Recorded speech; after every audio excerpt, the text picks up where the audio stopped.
Hello प्यारे विद्यार्थियों, Subhash study centre YouTube channel पर आप सभी का स्वागत है। आज के इस वीडियो में हम बात करेंगे कक्षा 10 गृह विज्ञान का नया सिलेबस जो आया है। आपको कौन से चैप्टर पढ़ने हैं इस बार, क्योंकि कोरोना महामारी के चलते 30% कोर्स आपका हटा दिया गया है।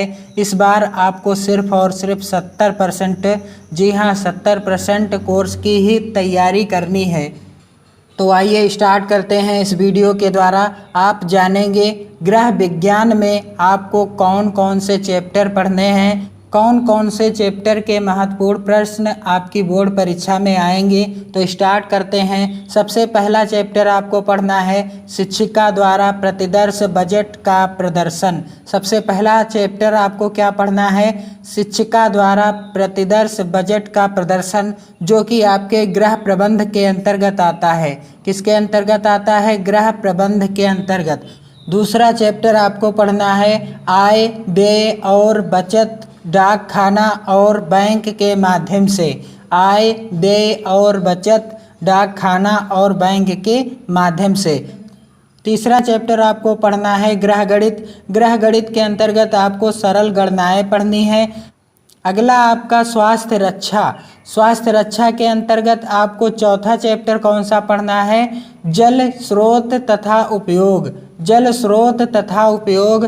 पांचवा चैप्टर आपको पढ़ना है अशुद्ध जल से फैलने वाले रोग। पांचवा चैप्टर कौन सा है? अशुद्ध जल से फैलने वाले रोग। अगला आपका चैप्टर है पर्यावरण जनजीवन पर प्रभाव। पर्यावरण के जनजीवन पर क्या प्रभाव पड़ते हैं, इस चैप्टर के प्रश्नों को आपको तैयार करना है। अगला आपका चैप्टर है अपशिष्ट कचरा प्रबंधन।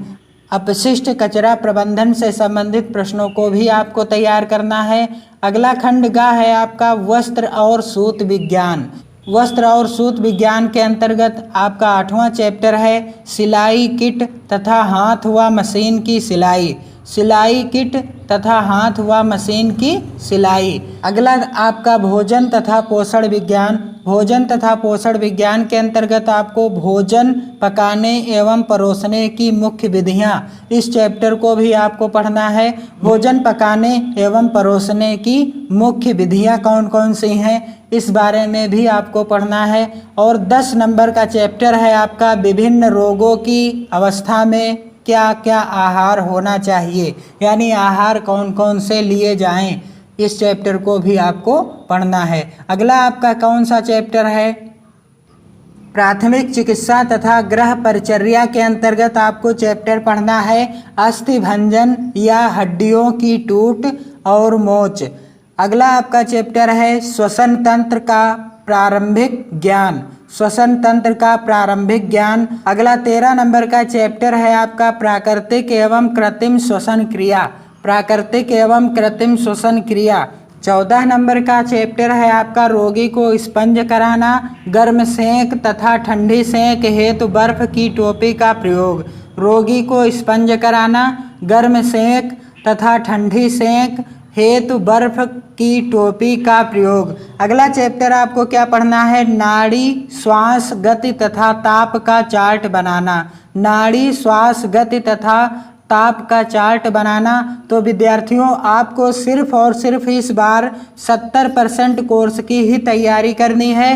30% कोर्स आपका हटा दिया गया है। और यदि आप बेहतर तैयारी करना चाहते हैं तो आप चैनल से जुड़ जाइए, चैनल को सब्सक्राइब कीजिए, क्योंकि अगले वीडियो के द्वारा मैं आपको चैप्टर वाइज महत्वपूर्ण प्रश्नों को कराने वाला हूं।